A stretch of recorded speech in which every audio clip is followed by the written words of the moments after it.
I believe that the apostle duty is not to gather money in order to buy a new car or a motorcycle from Harley Davidson and to have a rest in Crimea. Such person is sadness, not the apostle, but sorrow, shame, and dishonor. But the apostle is a man that one of his duty is to bring the judgments of God on the earth. In the Revelation 18, it is written about the destruction of a big city.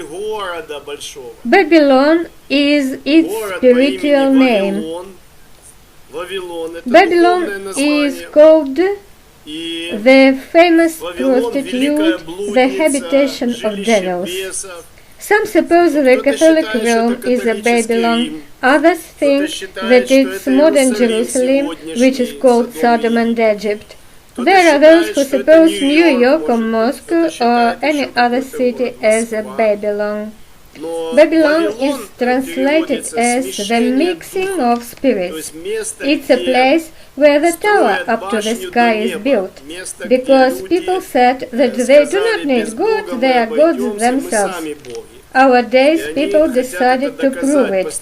They have built the Android glider in Switzerland in order to prove that the universe happened naturally and everything came into being as a result of evolution. And God, they think so, is a fiction of religious priests, how they say. And we can see this hidden atheism everywhere. How can really a believer who goes to a temple to lie with a man sleeps with a man and both Catholics? How can one Catholic man to marry with another, Seventh-day Adventist man, for example? Today it considers to be normal in Europe. What is this? This is a Babylon mixing. In Babylon, the seed of mankind mixed with the seed of Satan. They are acting both now, the seed of Abraham and the seed of Satan. God made these seeds to be enemies, a seed of a woman and a seed of a snake. This is a great battle goes on.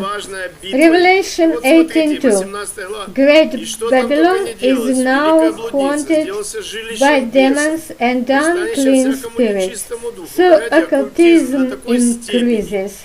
A miracle has happened these days in Ukraine. The TV channel that broadcasted the battle of the extrasensories was disgraced thanks to the priest's prayers. The channel editor closed this show and promised not to allow it more.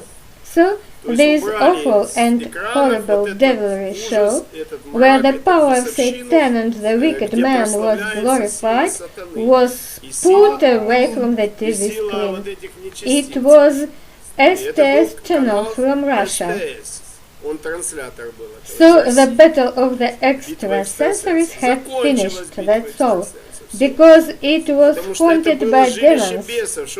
TV is full of demons and devilry today. It is simply haunted by demons and unclean spirits, all kinds of filthy and hateful birds. For all the nations have drunk her wine of immoral lust. What is this wine? It's an information. What do our kids drink at the TV screen? The information. What information do they drink? I sometimes catch them. I look after them. What do they watch and listen? Because there is a furious wine that pushes a man to enter the image of possessed zombies or the harlot. Really, who looks porn video may think that it's a normal life. Kids do not understand all things. So immorality comes through the internet and TV channels. This information is a furious wine of immorality. It is poisoned, furious, and intoxicated, just as an alcohol. As usual, hangover comes after alcohol fun. So it is written that all the nations have drunk her wine of immoral lust. The kings of the earth practiced sexual immorality with her, and the businessmen of the world grew rich from her unrestrained lust. Then I heard another voice from heaven saying, "Come out, my people, come out from her. You must not take part in her sins. You must not share in her punishment, for her sins are piled up as high as heaven." What else will happen? The third is the holiness, kadosh. Kadosh, ha-kadosh, means the holy of holies. Holiness means separation for a new aim. God has a new aim for me. I don't work as a barman any longer, not to pour a wine or vodka, not to sell cigarettes, but I am separated now. I have gone away not to take part in the immoral lust, where the people have to drink the furious wine, but I have separated myself for my Lord. It's a time of monks and isolation, living as God's Nazarites. You know that Nazarites don't drink wine. That's why the priests of the New Testament in this last Shemitah will be those who don't drink the Babylon's wine at all. They mustn't, and they don't drink. Because happy are those who reject the advice of evil men, who do not follow the example of sinners, or join those who have no use for God. Instead, they find joy in obeying the law of the Lord, and they study it day and night, as we do. We are gathering every day to think about Lord's law.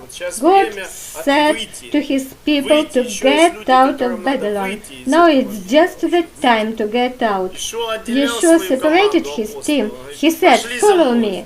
Peter, throw away your fishing nets and follow me.